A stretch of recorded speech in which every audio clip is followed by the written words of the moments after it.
Evaluation of goodwill discuss कर रहे हैं।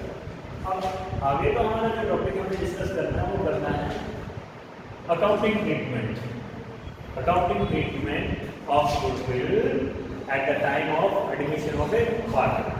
जब एक न्यू पार्टनर को फॉर्म में एंट्री किया जाएगा एज ए पार्टनर, तो उस समय गुडविल का अकाउंटिंग ट्रीटमेंट क्या करेंगे, गुडविल की वैल्यूएशन तो करके अकाउंटिंग ट्रीटमेंट कैसे हमें करना है। तो पहले एग्जांपल में हम डिस्कशन कर रहे थे कि क्या होना चाहिए। जैसे फॉर एग्जांपल ए और बी दो पार्टनर हैं एक फॉर्म में और वो प्रॉफिट शेयर कर रहे हैं इक्वली। अब कुछ समय के पश्चात हमने वैल्यूएशन ऑफ गुडविल किया। वैल्यूएशन ऑफ गुडविल हम बेसिकली कभी करेंगे जब हम एक नए पार्टनर को एडमिशन दे देंगे। तो वैल्यूएशन ऑफ गुडविल हमने किया और हमारे गुडविल की जो वैल्यू आई वो हम जस्ट एज्यूम कर रहे हैं कि 1,20,000 हमने कैलकुलेट की, वैल्यू ऑफ गुडविल जो हमने कैलकुलेट की 1,20,000। अब इसी समय अगर ये दोनों अपना बिजनेस सेल कर तो इन्हें गुडविल के रूप में 1,20,000 रिसीव होंगे ना। और ये 1,20,000 अगर ये रिसीव हो जाए तो ये किस रेशियो में डिवाइड कर देंगे, आपने प्रॉफिट शेयर रेशियो में डिवाइड कर देंगे। तो हर एक के रेशियो कितने आ जाएंगे, 60,000 एंड 60,000। अगर इसी समय आप इंटायर बिजनेस को सेल कर, अगर आपका इंटायर बिजनेस सेल कर दिया जाए तो उसके साथ आपकी गुडविल भी सेल होगी और उस समय आपको ये अमाउंट रिसीव होगा जिसका डिवाइडेशन आप इस तरीके से कर सकते हैं। इन केस आपने इस समय इंटायर बिजनेस आपका सेल नहीं किया और आपने क्या किया, एक नए पार्टनर को आपने यहाँ एडमिशन दे दिया, सी को एज ए पार्टनर आपने फर्म में इंक्लूड कर दिया। जैसे आपने फर्म में इंक्लूड किया गुडविल की वैल्यूएशन तो आपकी सेम, आप इसे इंक्लूड करोगे तो आने वाले समय के लिए प्रॉफिट और लॉस में ये भी पार्टनर बन गया।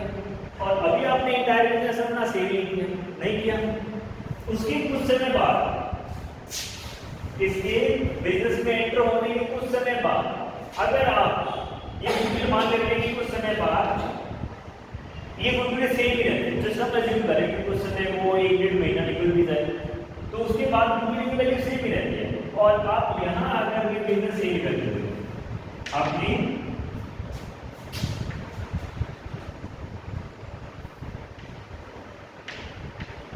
बिजनेस सेल करते हैं यहाँ,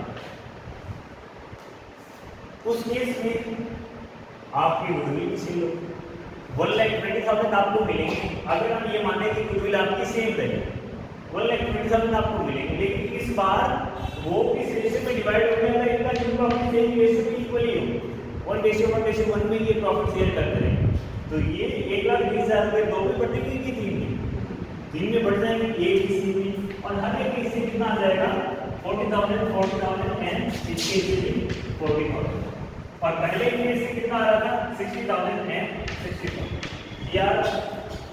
अब इनको क्या हो रहा है, नए पार्टनर को जब वो एडमिशन दे रहे तो गुडविल कल को अगर सेल होगी तो इन्हें तो लॉस होगा अगर इन्होंने अभी कुछ नहीं किया जिस समय उस पार्टनर को एडमिशन दिया गया। अगर अभी कुछ नहीं किया तो फिर इन्हें तो लॉस हो जाएगा। इसीलिए इस समय गुडविल का ट्रीटमेंट जरूरी है। जब हम एक नए पार्टनर को एडमिशन दे रहे हैं तो यहाँ पे गुडविल का ट्रीटमेंट हमें कर लेना चाहिए, सेटलमेंट कर लेनी चाहिए हमें अकाउंट्स में। तब देखो सी को पहले कुछ नहीं मिलता, अगर इसी दिन वो बिजनेस सेल करती तो पार्टनर भी नहीं बनता और ये 60,000 रुपये लेकर अपने पॉकेट में डाल देते। इसको अगर पार्टनर बनाया, उसी दिन बनाया, उस दिन वैल्यू ऑफ गुडविल 1,20,000। जैसे ये पार्टनर बनाया ये भी हिस्सेदार बन गया इस गुडविल में, 40,000 इसके हिस्से चलेगी। अब ये 40,000 इसे तो बैठे बैठाए मिलेगी, इसने तो कुछ नहीं किया फॉर्म के लिए, गुडविल में पार्ट तो इसे सिर्फ एडमिशन मिल जाते ही कंफर्म हो गया इसका पार्ट। इसीलिए हमें इससे कुछ कंपनसेशन ले लेना चाहिए ना गुडविल के लिए पहले। तो इसीलिए जब हम नए पार्टनर से गुडविल के लिए कुछ पैसा मंगवाते हैं, उसके हिस्से का मंगवाएंगे, उसके हिस्से का जिस रेशियो में वो प्रॉफिट मिलता है उसी रेशियो में हम गुडविल में से उससे पार्ट मंगवाएंगे। और जब हम ऐसा करते हैं तो हम इसे बोलते हैं कि हम मंगवा रहे हैं प्रीमियम फॉर गुडविल। जैसे आप किसी पॉलिसी में अगर पार्ट लेना चाहते हो तो उसके लिए आपको प्रीमियम पे करना पड़ता है, ऐसे आप गुडविल में कल को अगर पार्ट ले रहे हो तो आपको प्रीमियम पे करना पड़ता है। ये की गुडविल के लिए नए पार्टनर, तो हम इससे प्रीमियम मंगाते हैं। प्रीमियम कितना मंगाएंगे, जितना इसका शेयर है 40,000 जैसे मिलने वाला है, 40,000 हम आज इससे मंगवा लेते हैं जिसको हमने एज ए पार्टनर इंक्लूड किया। 40,000 किससे मंगवाएंगे, हमने मंगवा लिया कि ये लागत दे रहा है 40,000। अब इसका हम क्या करेंगे, 40,000 का हम क्या करेंगे, जो हमारे ओल्ड पार्टनर है उनमें हमें डिवाइड कर देना है। अब डिवाइड तो कर दें, कैसे डिवाइड करें, हमारे सामने नेक्स्ट जो सिचुएशन आती हुई आती है कि किस रेशियो में हम डिवाइड करें। अब इसका आंसर आता है आपका सैक्रिफाइसिंग रेशियो। जैसे देखो सैक्रिफाइसिंग रेशियो अगर हम यहाँ से निकाले तो कितना अमाउंट सैक्रिफाइस करें, 20,000 ये सैक्रिफाइस करते ना, क्योंकि नया पार्टनर इन्वॉल्व कर लेंगे तो पहले तो गुडविल के पूरे ले लेते 60,000 और बाद में मिलेंगे 40,000, तो हर एक पार्टनर 20,000 का सैक्रिफाइस कर रहा है दोनों में से, ये तो अमाउंट है।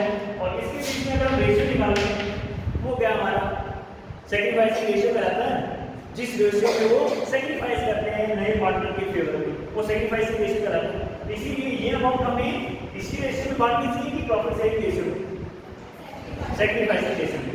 बाय चांस यहाँ पे प्रॉफिट शेयरिंग रेशियो भी वही है और सैक्रिफाइसिंग रेशियो भी वही है, लेकिन जब से हम डिवाइड करेंगे जो अमाउंट नया पार्टनर लेकर के आएगा प्रीमियम फॉर गुडविल के रूप में वो हम डिवाइड करेंगे सैक्रिफाइसिंग रेशियो। तो ये अमाउंट हम डिवाइड कर दोगे सैक्रिफाइसिंग रेशियो, ठीक है। अब अकाउंटिंग ट्रीटमेंट क्या होगा कि जब ये पैसा लेकर के आएगा गुडविल के लिए तब भी हमें कुछ एंट्रियां करनी होगी, और जब ये पैसा इन दोनों में बटेगा तब भी हमें कुछ एंट्रियां करनी होगी। इसीलिए हमें रिक्वायरमेंट होती है कि हम अकाउंटिंग ट्रीटमेंट शो करें जब एक पार्टनर का एडमिशन किया जाता है। तो गुडविल का अकाउंटिंग ट्रीटमेंट क्या होगा ये आपके साथ डिस्कस किया गया। अब ये देखो इसे 40,000 लेकर के आ जाए, अब ये 3 तरीके से इसका ट्रीटमेंट किया जाएगा आपके अकाउंट्स में, 3 तरीके से डील हो सकता है। कैसे, जैसे या तो ये क्या करें प्राइवेटली पेमेंट करें कि बिजनेस के बाहर इसने दोनों को पेमेंट करें, जैसे इसको 20,000 दे रहे थे, इसको 20,000 दे रहे थे, बिजनेस के बाहर ही इसने 20,000 दोनों को दे दी, बात खत्म। क्या बिजनेस में कुछ आया नहीं है, बिजनेस से कोई लेना देना नहीं है, फॉर्म के अकाउंट से कोई लेना देना नहीं हुआ इससे। तो इसीलिए जब प्राइवेट आपको असेसमेंट होता है तो उसके इसमें आप कोई भी रिपोर्ट मेंटेन नहीं करते अपनी बुक्स को बनाओ, क्योंकि बिजनेस के बाहर ही सब कुछ डील हुआ है, तो हमें कोई भी रिपोर्ट करने की आवश्यकता ही नहीं। फिर दूसरा क्या होगा कि अगर वो एबल है तो कैश ले आएगा अपने हिस्से की गुडविल के लिए। दूसरी सिचुएशन आपकी क्या होगी, when new partner bring his share of goodwill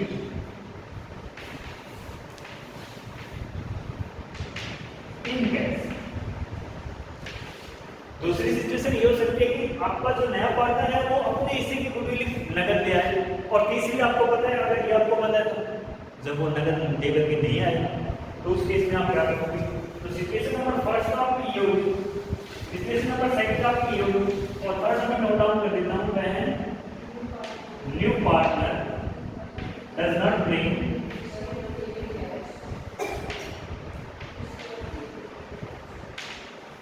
his share of goodwill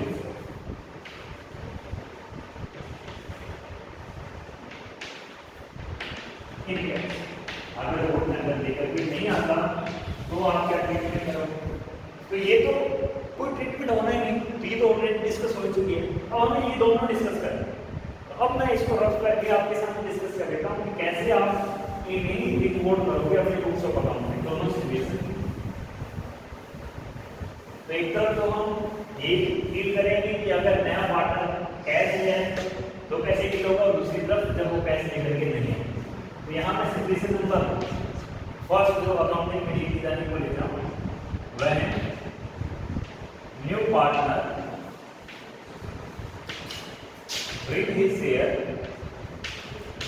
of goodwill in cash।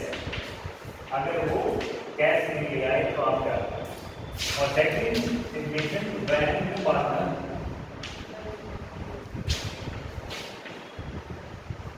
does not bring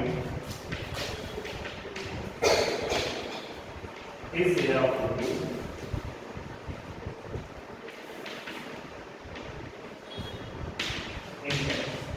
अगर वो कैश में लेकर के ना आए तो आप क्या करना। तो पहले कैश में ले आए तो डील करें, बिजनेस में शामिल होगा नया पार्टनर, हम ये डिस्कस कर रहे हैं कि एक ही दो पार्टनर में पहले वो प्रॉफिट शेयरिंग रेशियो का था 1:1, जैसा हमने एग्जांपल अभी पुट किया था। सी उन्होंने नया पार्टनर एडमिट किया है, उसके बाद में उनका प्रॉफिट शेयरिंग रेशियो 1:1 रहता है। ये क्वेश्चन की पहले की स्टेटमेंट। अब उसके बाद अगर वो बिजनेस में इंक्लूड होगा तो उसे कैपिटल भी लेके आनी होगी और इसके साथ साथ प्रीमियम फॉर गुडविल भी लेकर के आए। तो सबसे पहले जब वो कैश लेकर के आए तो उस समय आप एंट्री क्या करें, आपके बिजनेस में कैश आ रहा है कि जा रहा है, आ रहा है, और कैश आपका रियल अकाउंट होता है। बिजनेस में अगर फंक्शन हो रहा था तो उसे क्या करेंगे, डेबिट, या फिर बैंक के थ्रू ऐसे किया जा सकता है। अब बैंक कौन सा अकाउंट होता है, पर्सनल। अब वो बैंक में आपके पैसे जमा करवा रहा है, उस केस में बैंक रिसीवर है कि गिवर है, आपका पैसा रिसीवर, तो रिसीवर को हम क्या करते हैं, डेबिट। इसीलिए इन दोनों में से कोई एक अकाउंट आप डेबिट करोगे। बेसिकली बैंक अकाउंट का यूज किया जाता है क्योंकि मोर देन 5000 कैश में आप डील नहीं करते, इसीलिए कैश या बैंक अकाउंट डेबिट। तो वो कैश या बैंक कैश लेकर के आएगा तो लेकर के आएगा, या बैंक में डिपॉजिट करवाएगा, पैसे कितना करवाएगा, पहला वो कैपिटल के रूप में लेकर के आ रहा है। तो नया पार्टनर कौन है हमारा, सी, तो हम यहाँ क्या लिखेंगे, सी कैपिटल। जस्ट फॉर एग्जांपल हम यहाँ ले लेते हैं कि वो कैश लेकर के आता है अपनी कैपिटल के लिए 2 लाख रुपये, जस्ट हमने एग्जांपल लिया 2 लाख कैश लेकर के आता है अपनी कैपिटल के लिए।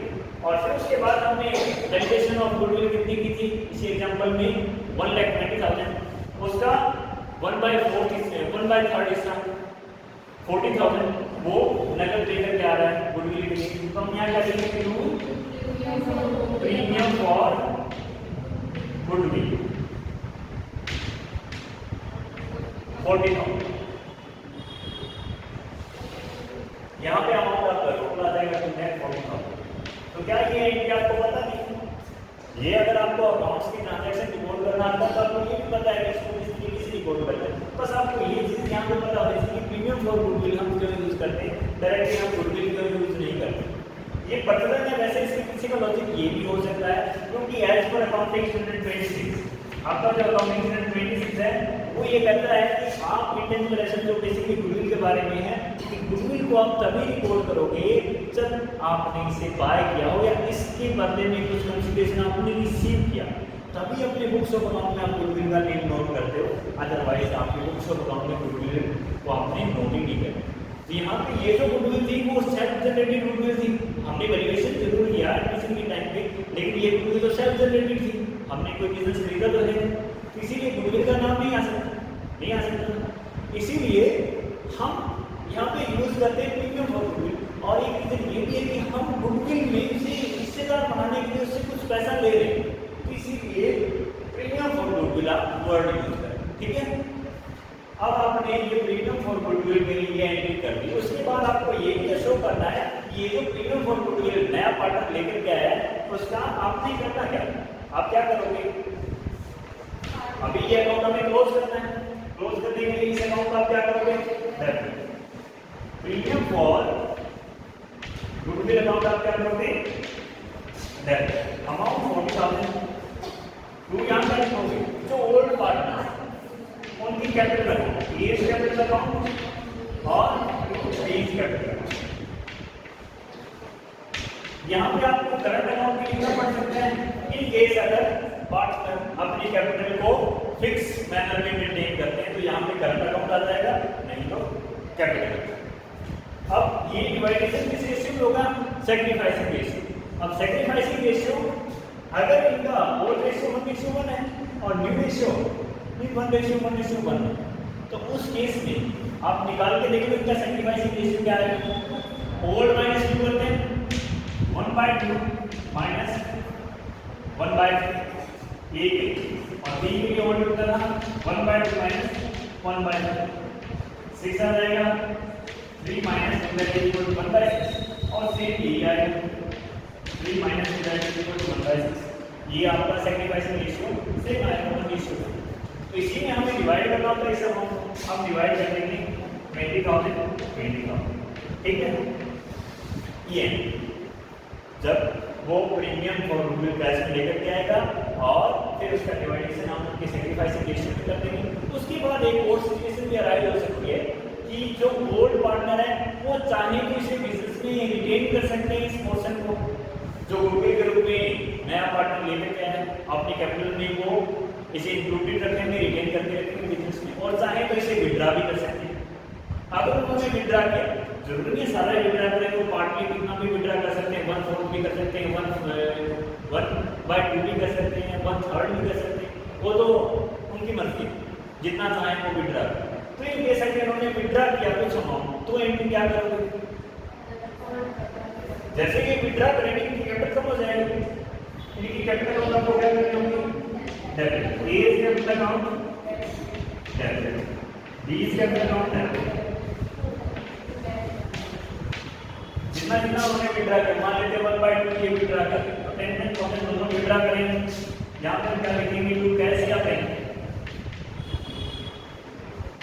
20,000, ये एंट्री हो जाएगा अगर ये विड्रा कर लेते हैं, ठीक है।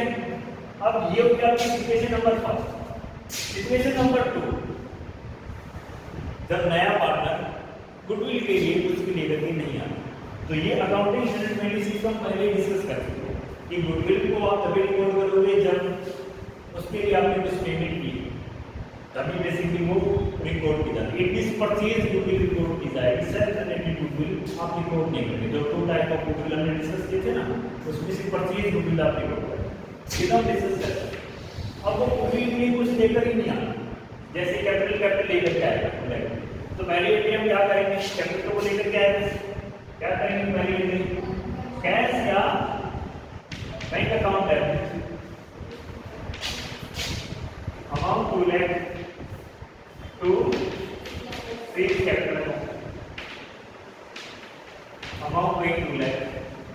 उसके बाद नेक्स्ट एंट्री आपको क्या करनी है, अब वो पैसा देकर के नहीं आए, लेकिन गुडविल के लिए एडजस्टमेंट तो हमें करनी है ना, 40,000 उससे मंगवाने थे, हो सकता है वो लाने की पोजीशन में ना हो, उसके पास अभी कैश अवेलेबल ना हो, या फिर उसके पास अभी फाइनेंशियल क्राइसिस इसके चलते तो केवल कैपिटल ही लेकर के आ पा रहा हो, तो उस केस में हमें क्या करना चाहिए अकाउंट में, ये नेगोशिएशन तो होगा ही होगा, क्योंकि अगर हमने ये एडजस्टमेंट नहीं की तो ओल्ड पार्टनर बहुत सफर करेंगे, तो ये एडजस्टमेंट तो हमें करनी है।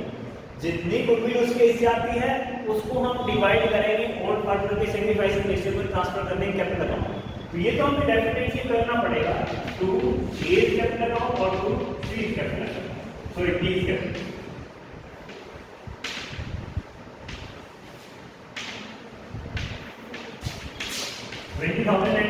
क्योंकि नए पार्टनर की जो गुडविल की वैल्यू है वो 40,000, तो ये तो हमें ट्रांसफर करने ही करने, ओल्ड पार्टनर को तो 20,000 देनी पड़ेगी और 20,000 हर एक को देनी पड़ेगी। न्यू पार्टनर अभी आपके लिए लेकर कुछ नहीं आया है, तो दोगे कहाँ से, बेसिकली कैपिटल में से काट लिया जाता है, तो इसकी कैपिटल को हमें डेबिट कर देना चाहिए, लेकिन क्योंकि नया पार्टनर अभी उसने एडमिशन लिया है, तो अभी उसकी कैपिटल में अगर आप एडजस्ट करोगे तो ये रियलिस्टिक नहीं माना जाता, क्योंकि अभी तो वो कैपिटल लेके आए अपने शेयर के लिए 2 लाख और अभी आपकी कैपिटल रिड्यूस हो जाएगी, तो ये फिर रियलिस्टिक नहीं माना जाता। तो बेटर प्रैक्टिस क्या रहती है कि एक बार हमने उसके साथ उधार कर दिया, एक मीन्स उसका खाता हमने खोल दिया, न्यूली ओपन हमने किया खाता जिसका नाम आप दे देते हैं करंट अकाउंट, कैपिटल से एडजस्ट नहीं करेंगे, हम करेंगे करंट अकाउंट। फिर चाहे आपके बाकी जो पार्टनर है वो अपनी कैपिटल को फ्लक्चुएटिंग मैनर में मेंटेन कर रहे हो, लेकिन आपको न्यू पार्टनर का ये जो गुडविल की एडजस्टमेंट है कहाँ करनी है, करंट अकाउंट, तो हम यहाँ क्या लिखेंगे, सी इज करंट अकाउंट है, अमाउंट 40,000। अब इससे क्या होगा कि सी के करंट अकाउंट का बैलेंस शो होता रहेगा कि हमें सी से 40,000 लेनी, जब भी आएंगे या इन केस ना भी आए तो जब हमें प्रॉफिट देना होगा तो उसमें से डिडक्ट कर देंगे, बाद में ये डिडक्ट किया जा सकता है प्रॉफिट में से, या फिर अगर वो याद है तो वैसे ही सिचुएशन आप देख कर सकते हैं, तो उसके करंट अकाउंट का बैलेंस आप बाद में क्लोज कर सकते हो, बाद में ये कैपिटल अकाउंट में ट्रांसफर करके भी क्लोज किया जा सकता है, लेकिन जब वो न्यूली एडमिट होता है तब उसकी बेसिकली कैपिटल में एडजस्ट हम नहीं करते कोई नहीं का, इसीलिए यहाँ पे सी का करंट अकाउंट यूज किया जाएगा और ये हो जाएगा, तो कुछ मुश्किल है। दोनों सिचुएशन आपके सामने है, एक सिचुएशन आपको और दी मिल सकती है इन केस अगर आपको जो ओल्ड पार्टनर है उनकी बुक्स ऑफ अकाउंट में पहले से ही गुडविल दी गई है, तो उसका आपको क्या करना है, ये आप पहले से जानते हो, ओल्ड पार्टनर में ए और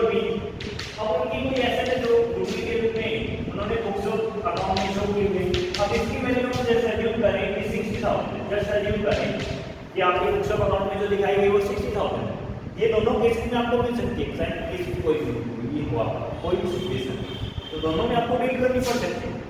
तो एट प्रेजेंट आपकी बुक्स ऑफ अकाउंट में अगर 60,000 की गुडविल शो हो रही है, तो ये ऐसे ओल्ड पार्टनर की है, न्यू पार्टनर्स का इससे कोई लेना देना नहीं। इसीलिए इस एसेट्स को हमें राइट ऑफ करना होता है, जैसे गुडविल के बारे में पहले डिस्कस कर चुके हैं कि गुडविल को हम राइट ऑफ करते हैं, धीरे धीरे अमोर्टाइज कर देते हैं। तो इसको हम राइट ऑफ कर देंगे कब, जब न्यू पार्टनर का एडमिशन होगा हम इसे राइट ऑफ कर देंगे। कैसे राइट ऑफ होगी, गुडविल का हमेशा डेबिट बैलेंस होता है, जब हम इसे राइट ऑफ करेंगे इसे क्या करेंगे, क्रेडिट। तो गुडविल का अकाउंट क्या होना है, क्रेडिट। डेबिट किसे करेंगे, ओल्ड पार्टनर की कैपिटल अकाउंट को, ओल्ड पार्टनर हमारे पास दो ही है, A and B, A capital account और बी कैपिटल अकाउंट। अब ये किस रेशियो में राइट ऑफ आप करोगे, ओल्ड रेशियो में, क्योंकि ओल्ड एसेट आपकी ओल्ड रेशियो में राइट ऑफ 30,000 ऐड करने पर ये भी उनका इक्वल था, तो इस तरीके से आपको डील करना। इसमें बेसिक क्वेश्चन आपको सोल्व करने कर लोगे।